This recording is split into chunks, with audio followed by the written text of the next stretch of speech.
Hello friends, welcome to my channel engineering with engineers. तो मैं हूं चिरंजीव। आपके लिए आज एक नया वीडियो लेके आया हूं जो कि बहुत ही इंटरेस्टिंग है।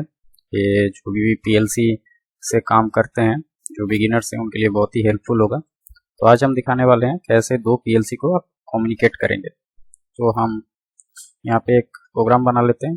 300 to 300 कर देता हूँ। ऐसे ही मैं एक नाम दे दिया, आप कुछ भी नाम दे सकते हैं। तो 300 दो पीएलसी को हम कम्युनिकेट करेंगे। तो उससे पहले हम आर्किटेक्चर सिलेक्ट कर लेते हैं। स्टेप 7 बेस पे बनाएंगे। फिर हम एक पीएलसी पहले 300 कर ले लेते हैं। 400 भी अब ले सकते हैं, कोई दिक्कत नहीं है। ठीक है, तो इसका पहले हार्डवेयर कॉन्फ़िगरेशन बना लेते हैं एक पीएलसी का। तो दो पीएलसी लेना है क्योंकि हमको पीएलसी कम्युनिकेशन करवाना है। तो सॉरी, मैं 400 में चला गया, ये 300 लिया था मैं। तो पहले एक रैक ले लेता हूँ, फिर आपका एक सीपीयू ले लेता हूँ। मैं प्रॉफिनेट कम्युनिकेशन से कम्युनिकेट कराऊंगा, जो कि एक फास्ट कम्युनिकेशन होता है। तो मैं कोई प्रॉफिनेट वाला एक सीपीयू ले लेता हूँ। तो यहाँ पे आप देख सकते हैं, ये एक प्रॉफिनेट सीपीयू, आप कोई भी ले सकते हैं प्रॉफिनेट वाला। तो मैं एक प्रॉफिनेट का कोई भी सीपीयू ऐड कर लेता हूँ। तो यहाँ एक नेटवर्क क्रिएट करना पड़ेगा और ये ऑटोमेटिकली सबनेट ले लेता है उस नेटवर्क का। तो ये आपका आ गया एक का नेटवर्क। तो आपको पता ही, ऊपर पावर सप्लाई और एक कार्ड ले लेता हूँ। ठीक है,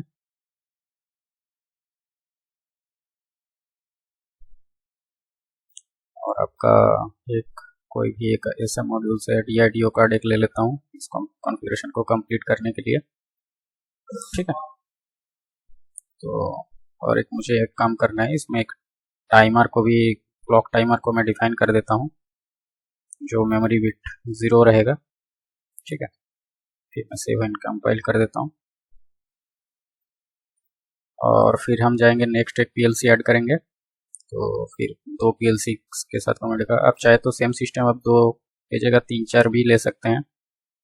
3-4 पीएलसी भी कम्युनिकेट करेगा ऐसे ही। हम जो सेम हार्डवेयर कॉन्फ़िगरेशन जो बनाए थे उसी को हम इसमें पेस्ट कर देंगे। सेम बनाएंगे, आप चाहे तो अलग से बना सकते हैं, लेकिन एक बना हुआ है तो मैं और दूसरा नहीं बनाना चाहता हूँ। खाली उसका नेटवर्क आईडी चेंज कर दूंगा। तो यहाँ से मैं एक, इसका जो पहले वाला 1 था तो इसका मैं 2 कर देता हूँ। ठीक है, 2 नेटवर्क बन गया। इसमें भी मैं एक टाइमर डाल देता हूँ। इस टाइमर का क्यों डाल रहा हूँ मैं आपको, इसमें टाइमर सॉरी दोनों में कॉपी पेस्ट किया तो हो ही गया था। इसको भी सेव एंड कंपाइल करके छोड़ देता हूँ। इसके बाद क्या करना पड़ता है, आपको नेट प्रो में जाना पड़ता है। ये आप ध्यान से देखिएगा। फिर आप सीपीयू में सिलेक्ट करके आपको एक कनेक्शन ऐड करना पड़ता है, जो कि आपका स्टेप 7 कॉन्फ़िगरेशन ऐड करना पड़ेगा आपको। जब भी अप्लाई करेंगे तो यहाँ पे आपका इसका दूसरे का आईडी देना पड़ेगा, जो दोनों में कम्युनिकेट करेंगे।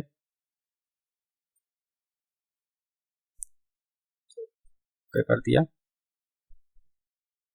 सेम सिस्टम दोनों में ही करना है। तो आप अगर तीसरा ले रहे तो सेम आप तीसरा में भी वही करेंगे। तो ये स्टेप 7 कम्युनिकेशन चलेगा। ठीक है, सीमेंस का स्टेप 7 कम्युनिकेशन अप्लाई कीजिए। और यहाँ आपका देखिए, इसका जो था 2 था, तो ये 1 के साथ कम्युनिकेट करेगा।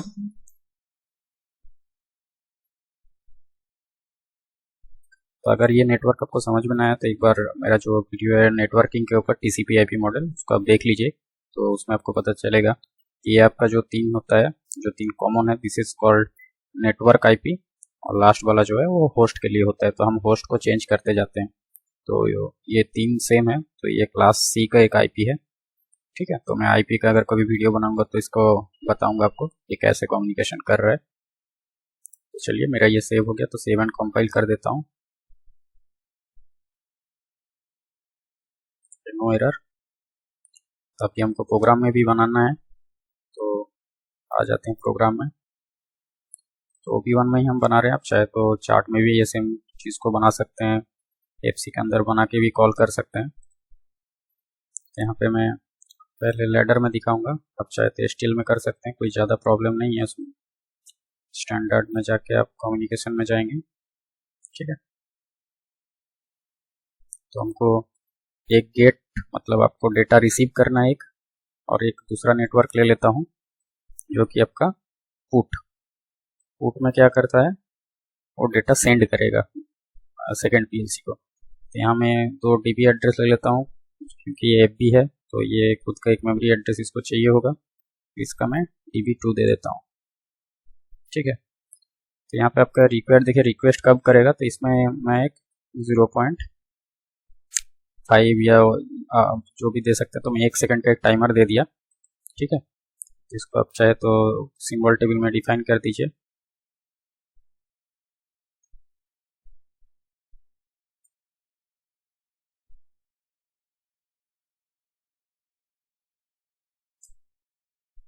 ठीक है, ये 1 सेकंड का पाल्स है,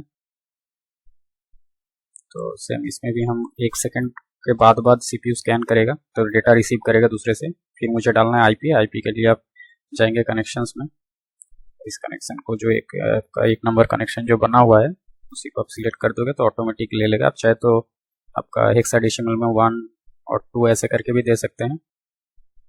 ठीक है, तो ये जो है यहाँ पे आपको क्या देना है, p has m 1.0 बाइट 8 ले लेता हूँ।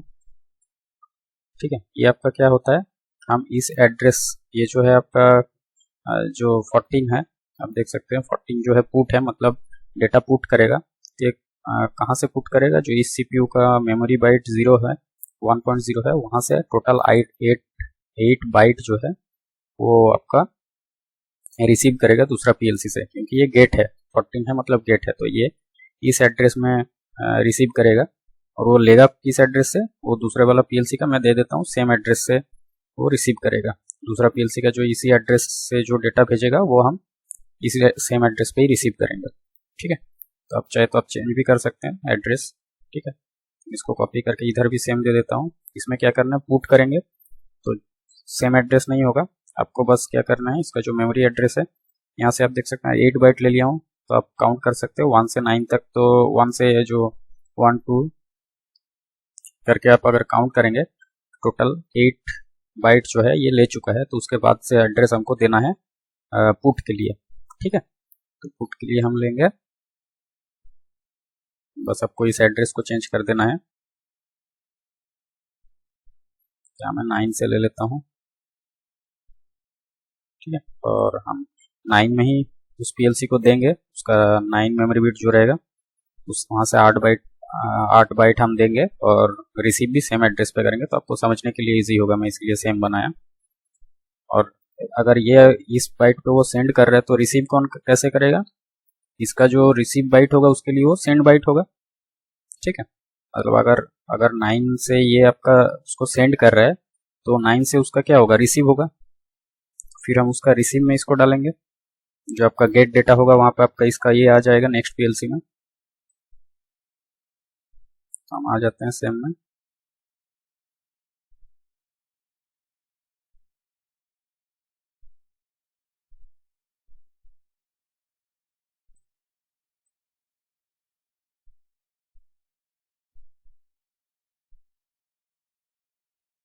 यहाँ पे हम फिर से यही ले लेंगे और इसका भी डीबी एड्रेस सेम ही रखेंगे, db1 टू गेट, और दूसरा नेटवर्क ले लेता हूँ और पुट के लिए आपका देंगे। ठीक है, तो सेम है, यहाँ पे आप कनेक्शंस पे जाएंगे तो इसका भी आपको कनेक्शंस जो है, जो कनेक्शन स्ट्रिंग उसके साथ कनेक्ट हुआ है, सेम सेम एक ही कनेक्शन में दोनों कनेक्ट हुआ है, उसको आपको ऐड कर देना है। और यहाँ आपको मैं बताया था जो गेट वाला होगा वहाँ पे आपको उसका सेंड वाला यहाँ पे आपको रिसीव में डालना पड़ेगा। यहाँ पे आपको जो वो रिसीव कर रहा है ये इसके लिए सेंड होगा, तो यहाँ पे मैं 1 दे देता हूँ। सेम इसको कॉपी करके मैं यहाँ पेस्ट कर दूंगा। तो ये अच्छे से ध्यान रखिए, जो इसका सेंड होगा वो उसके लिए रिसीव होगा। ठीक है, और यहाँ पे हम लोग क्या दिए थे 0.5, इसका भी मैं सिंबल टेबल में डाल देता हूँ 1 सेकेंड पल्स।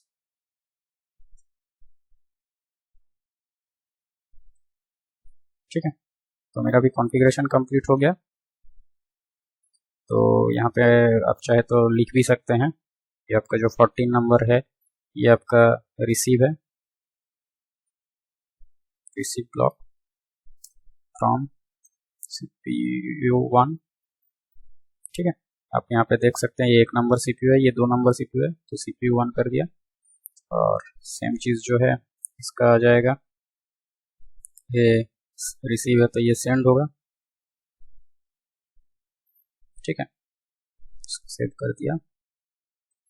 अब सेम इसमें भी लिख दीजिए, चाहे तो नहीं भी लिख सकते हैं, ये समझने के लिए इजी होगा तो मैं लिख देता हूँ।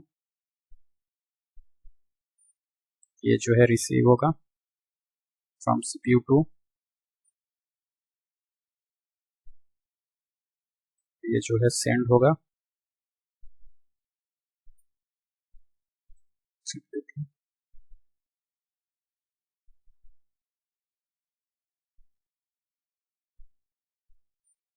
होगा। ठीक है, ग्रामेटिकल कुछ मिस्टेक होगा तो उस पर ध्यान मत दीजिए। तो अभी हम क्या करेंगे, सिमुलेशन ऑन करके दोनों को डाउनलोड करेंगे।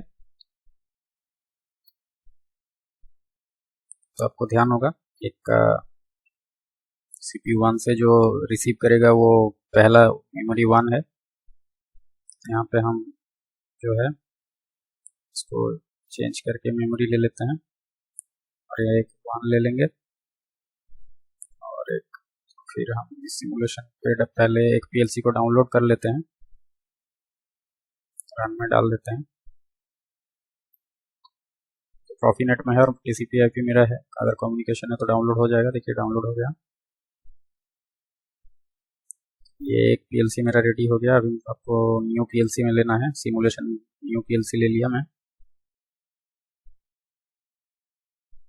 ठीक है, तो ये आप देख सकते हैं ऊपर वाला जो है ये आपका CPU1 हो गया, और नीचे वाला जो है आपका CPU2 हो गया। सिमुलेशन 2 और सिमुलेशन 1 देख के आप समझ सकते हैं।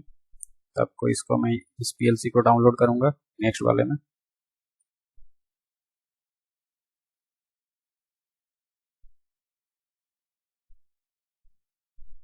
तो ये दिखा रहा है आपका सिमुलेशन एस्टेब्लिश नहीं हुआ है, तो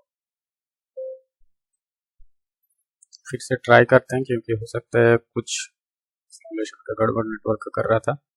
पर इसको आप कभी चेंज करके फिर से डाल दीजिए, कभी कभी ये प्रॉब्लम करता है। वर्चुअल PLC है बोल कर तो एक बार डाउनलोड करके देख लेता हूँ। ओके, तो ये कोई प्रॉब्लम नहीं है, कुछ कम्युनिकेशंस का ही गड़बड़ था।